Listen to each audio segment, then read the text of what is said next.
आज हम लोग बिहार बोर्ड के क्लास 12th की पहली जो कविता है उस कविता के बारे में लाइन बाय लाइन उसके अर्थ सहित हम लोग पढ़ेंगे। तो सबसे पहले उस कविता का नाम जान लेते हैं। Sweetest love I do not go उस कविता का नाम है और यह 12 बिहार बोर्ड के इंटर की 100 नंबर की जो परीक्षा होती है उस बुक की जो पहली कविता है, जिस कविता को जॉन डोने ने लिखा है, उस कविता को आज हम लोग देखेंगे। तो इसके जो राइटर हैं वो हैं जॉन डोने। और सबसे पहले तो हम लोग कवि के बारे में जान लें कि जॉन डोने कौन थे और इनका जन्म कहाँ हुआ और इनकी पढ़ाई लिखाई और इनके जीवन का जो संघर्ष था वो किस तरह से इनके जीवन का संघर्ष इन्हें झेलना पड़ा। तो सबसे पहले जॉन डोने का जन्म हुआ था 1572 यानी 1572 ईस्वी में और इनकी मृत्यु हुई थी 1631 ईस्वी में। The pioneer of a new kind of lyrical and satirical verse called metaphysical, यानी ये जो कवि थे वह एक तरह से कहा जाए तो मेटाफिजिकल पोएट थे। मेटाफिजिकल का मतलब होता है आध्यात्मिक, अर्थात ऐसे कवि जो जीवन के बारे में लिखे, मृत्यु के बारे में लिखे या अध्यात्म के बारे में लिखे। और एक तरह से कहा जाए तो इनकी कविता जो है आध्यात्मिक कविता मानी जाती है, अर्थात ये जो है आत्मा से संबंधित और जीवन का जो दर्शन है उससे संबंधित इन्होंने कविताएं लिखी। वाज बॉर्न इन लंदन, इनका जन्म हुआ था लंदन में, अर्थात इंग्लैंड में इनका जन्म हुआ था। इनटू ए प्रोस्पेरस रोमन कैथोलिक फैमिली, अर्थात एक तरह से समृद्ध कैथोलिक परिवार में इनका जन्म हुआ था, यानी काफ़ी जो है एक तरह से समृद्ध था इनका परिवार। और उस समय इंग्लैंड का जो माहौल था व्हेन इनका जन्म जिस समय हुआ था तो वाज मतलब एक तरह से स्ट्रॉन्चली एंटी कैथोलिक, मतलब एक तरह से इंग्लैंड का जो माहौल था वह एंटी कैथोलिक था, अर्थात ये जिस धर्म को मानते थे उस धर्म से विपरीत माहौल था। इंग्लैंड में कैथोलिक और प्रोटेस्टेंट दो तरह के धर्मावलंबी थे। तो ये जो है कैथोलिक धर्म को मानते थे, लेकिन उस समय इंग्लैंड का जो माहौल था वो कैथोलिक नहीं था, एंटी कैथोलिक था, जिसके कारण इनको परिणाम भी भुगतना पड़ा। Donne was forced to leave Oxford University without a degree because of his religion, अर्थात इनको जो है इन ऑक्सफोर्ड यूनिवर्सिटी में ये पढ़ाई कर रहे थे, लेकिन अपने धर्म के कारण, अर्थात ये जो कैथोलिक धर्म को मानते थे इस धर्म के विपरीत माहौल था पूरे इंग्लैंड में, इस वजह से इनको ऑक्सफोर्ड यूनिवर्सिटी से निकलना पड़ा, अर्थात इनको आउट होना पड़ा।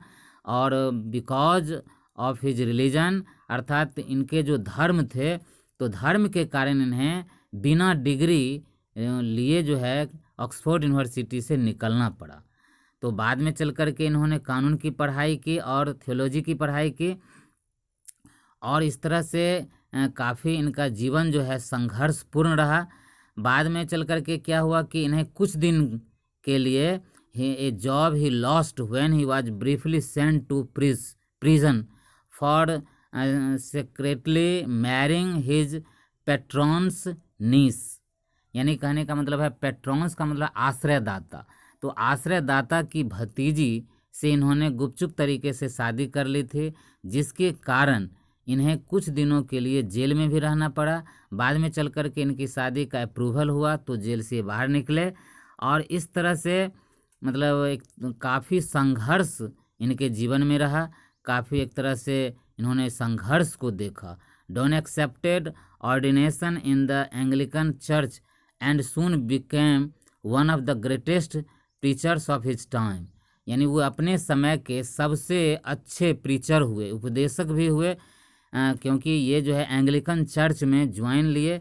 इन love lyricism Donne broke completely with the Petrarchan tradition introducing and intellectual and colloquial tone, यानी इन्होंने जो है एक तरह से गीतों को लिखा और प्रेम भरी कविताओं को इन्होंने लिखा। तो इस तरह से इनका जो जीवन था वो काफ़ी संघर्षपूर्ण रहा। और मतलब Donne is well known for his songs and sonnets. Donne को जाना जाता है, यानी ये जो कवि हैं उनको जाना जाता है कि इन्होंने गीतों को लिखा। और सोनेट्स का मतलब होता है 14 लाइन वाली जो कविता होती है उनको सोनेट्स कहा जाता है।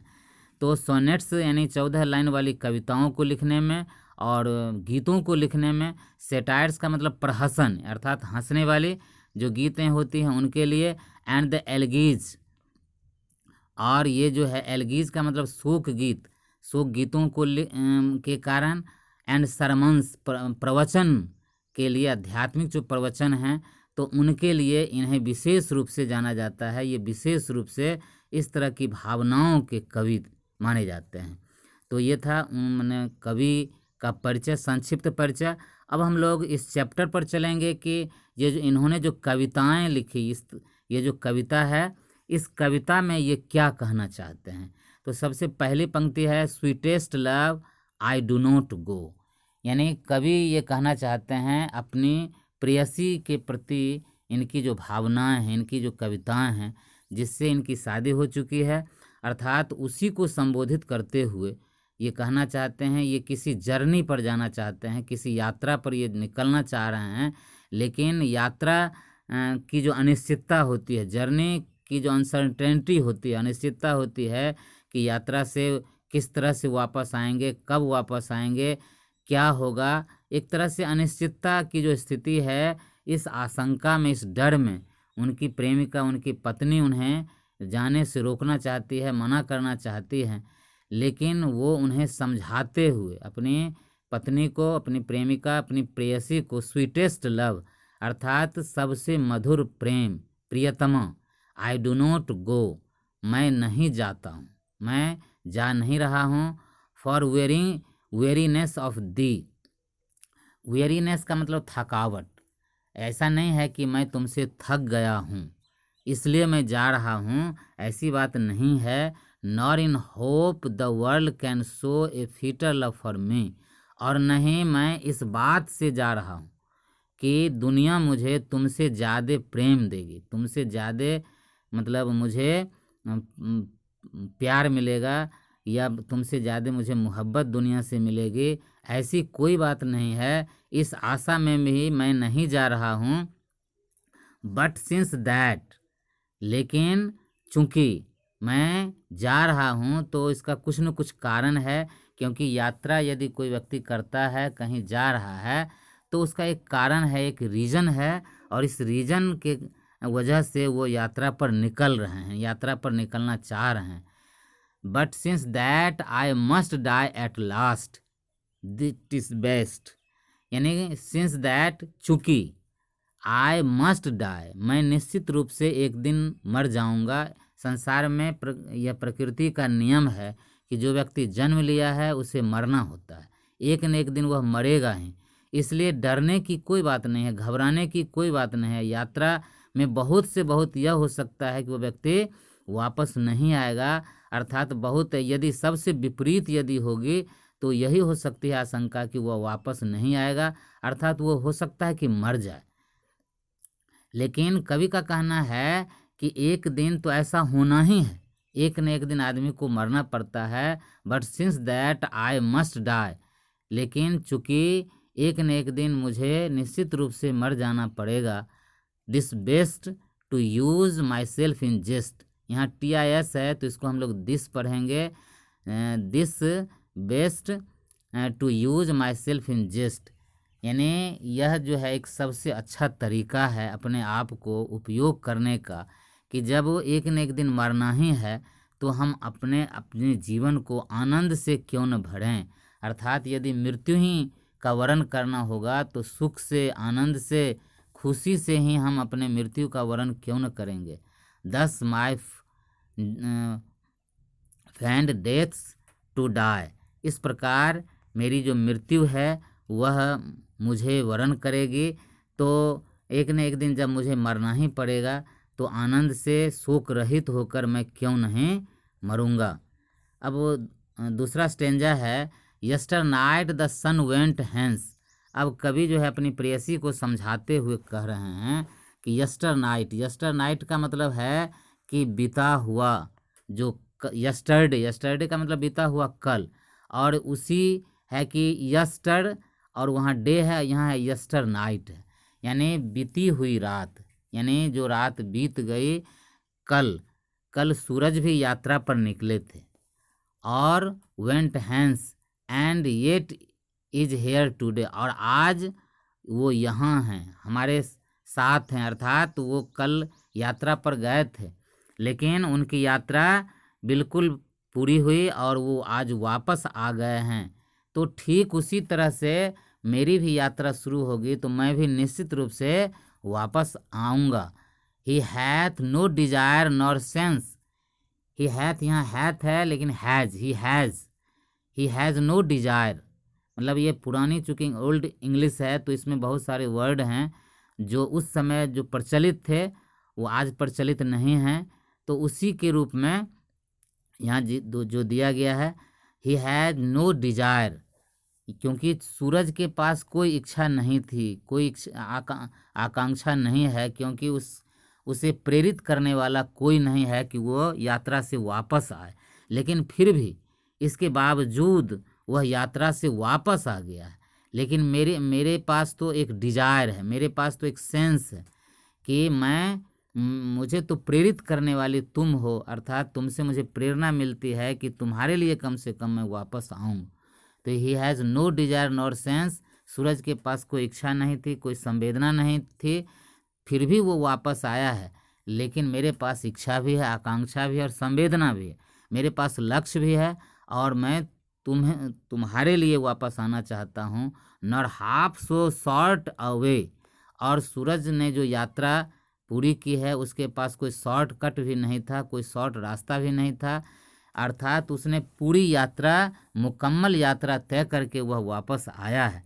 देन फियर नॉट मी, तब मेरे प्रति किसी भी प्रकार के भय की बात नहीं होनी चाहिए, यानी तुम्हें किसी भी प्रकार की आशंका नहीं होनी चाहिए। सूरज के पास किसी तरह की आकांक्षा नहीं थी, फिर भी वह यात्रा से वापस आया। मेरे पास तो आकांक्षा भी है, इच्छा भी है और सेंस भी है, संवेदना भी है, और तुम्हारे लिए कम से कम मैं यात्रा से वापस आऊँगा, इसलिए किसी भी तरह से डरने की बात नहीं। अब अगला स्टेंजा है, but believe that I shall make a speedier journeys since I take, but का मतलब लेकिन, बिलीव दैट इस तरह से विश्वास करो, that I shall make a speedier journeys, कि मैं अधिक तेज यात्रा करूँगा, अर्थात सूरज ने जो जर्नी पूरी की, सूरज ने जो यात्रा पूरी की, उससे तेज मेरी यात्रा होगी।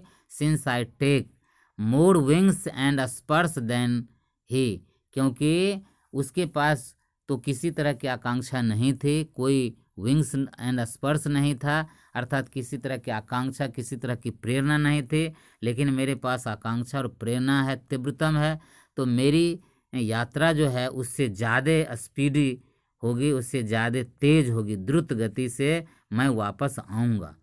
अब अगली स्टेंजा है, O how feeble is man's power.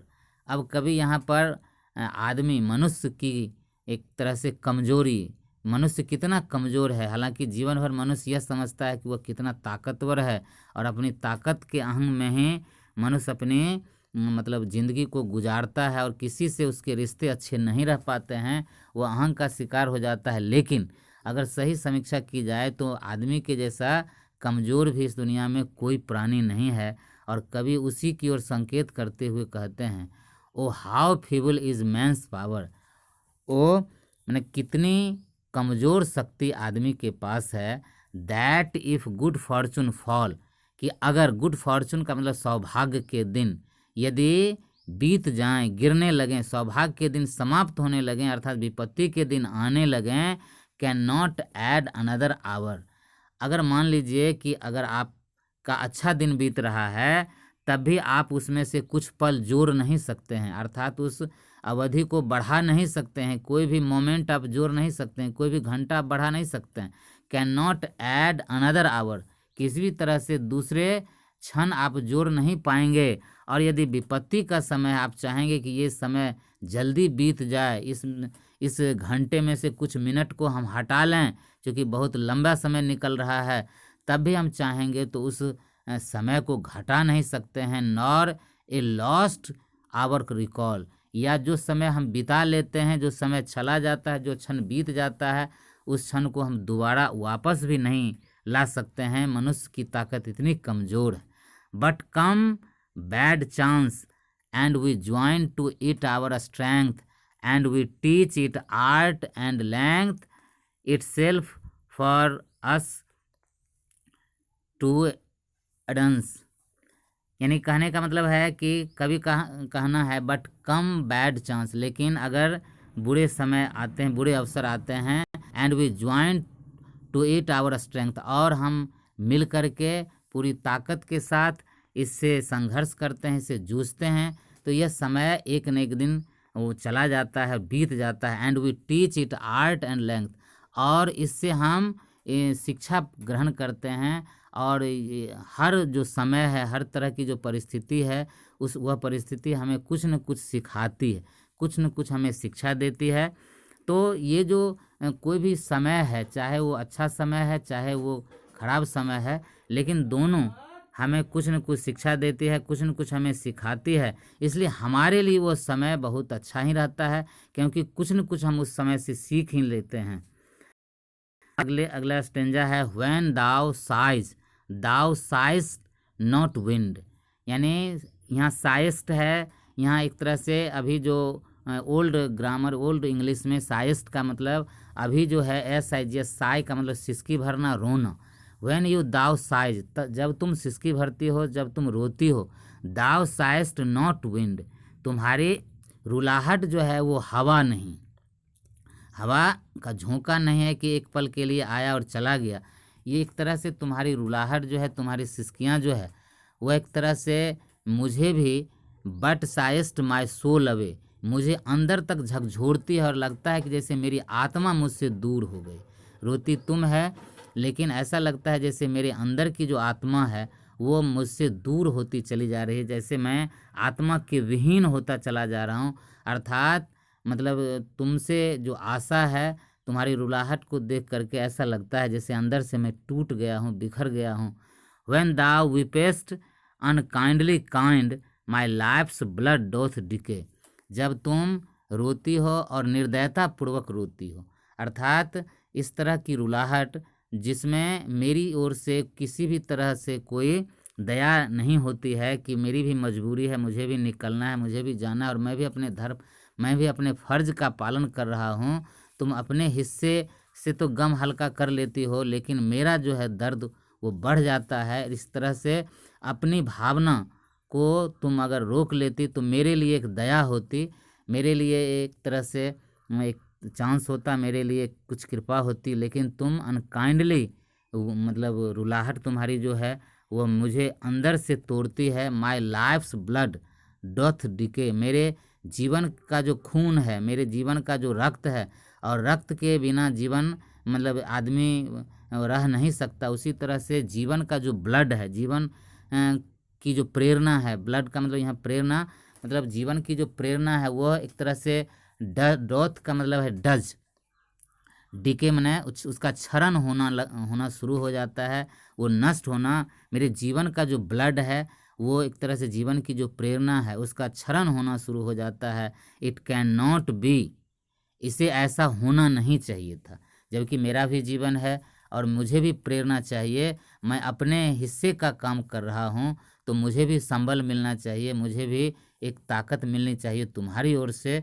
तो इट कैन नॉट बी, ऐसा होना नहीं चाहिए, तुम्हें रोना नहीं चाहिए। दैट दाउ लव्स्ट मी एज दाउ सेस्ट, यह हालांकि ऐसा है कि तुम जितना कहती हो उससे ज़्यादा तुम मुझसे प्रेम करती हो। दाव, दैट दाव, दाव का मतलब यहाँ ओल्ड इंग्लिश है, दाव का मतलब तू यानी यू। तो दाव लव्स्ट में पुराने ज़माने में दाव का प्रयोग होता था तू के लिए, और दाव रीडेट का मतलब तू पढ़ती हो, तो दाव रीडेट का मतलब तुम लिखती हो। यहाँ है दाव लव्स्ट, तुम प्रेम करती हो, मी मैंने मुझे, एज दाव सेस्ट, जैसा कि तुम बोलती हो उससे ज़्यादा तुम प्रेम करती हो। If in thine my life the waste, अगर if in thine my life the waste that art the best of me. If in thine my life the waste, यदि मतलब इस तरह से तुम्हारी जो विरक्ति होगी मुझसे, इस तरह से मैं यात्रा पर निकल रहा हूँ और तुम्हारा कमज़ोर होना वो मुझे मतलब एक तरह से कमज़ोर कर रहा है, मुझे विनष्ट कर रहा है। और that art the best of मी, यह जो है अगर मुझे मेरे अंदर जो ताकत तुम्हें जो भरना चाहिए था वो एक तरह से तुमको देख करके तुम्हारी प्रेरणा से मेरे अंदर जो मजबूती आती, यह मेरे लिए सबसे अच्छी बात होती। अब अगली स्टेंजा है, let not thy divining heart forethink me any ill, destiny may take the part and may thy fears fulfil, but think that we are but turned aside to sleep, they who one another keep alive never parted be. अब कवि कहते हैं कि let not thy divining heart, हमारा जो हृदय है वह एक तरह से एक स्वर्गिक हृदय है, अर्थात ये एक तरह से ईश्वर का जो डिवाइनिंग हर्ट है, मतलब एक तरह से ईश्वरीय जो निश्चलता है, मतलब एक तरह से कहा जाए दयालुता, निश्चलता और ईश्वरत्व का जो गुण है। तो मेरा हृदय साफ सुथरा निश्चल हृदय, फॉर थिंक मी एनी इल, हमारे हृदय में किसी भी तरह का कोई छल प्रपंच नहीं है, किसी तरह की कोई बुराई नहीं है। डेस्टिनी में टेक दाई पार्ट, हो सकता है कि भाग्य जो है, कभी यहाँ पर भाग्यवादी एक तरह से मतलब दिखते हैं कि डेस्टिनी में टेक दाई पार्ट, हो सकता है कि हमारा भाग्य है जो हमसे थोड़ी देर के लिए अलग कर रहा है। यह एक तरह से एक लक्ष्य पर जाना एक हमारा भाग्य है, यात्रा पर जाना हमारा एक भाग्य है, और इसके कारण हो सकता है कि हम थोड़े दिन के लिए अलग हो रहे हैं, हो सकते हैं। And may thy fears fulfil, but think that we are but turned aside to sleep, हो सकता है कि थोड़ी देर के लिए डर है कि किस तरह से मैं वापस आऊँगा, लेकिन बट थिंक दैट वी, लेकिन ऐसा सोचें, इस तरह से हम सोचें कि हम एक ही बिछावन पर सोए हुए हैं, और जिस तरह से कोई मतलब एक बिछावन पर अगर मतलब पति पत्नी है तो जिस तरह से करवट वो बदलते हैं, तो एक तरह से यात्रा पर जाना और फिर यात्रा से पुनः तेज़ी से आना, एक तरह से ऐसा कवि का कहना है कि ऐसा समझो कि हम लोग एक ही बिछावन पर हैं, लेकिन जिस तरह से लोग करवट बदलते हैं तो थोड़ी देर के बाद पुनः जो है हम यात्रा से वापस आएंगे। Are but turned aside to sleep, ऐसा समझना कि हम लोग एक ही साथ हैं।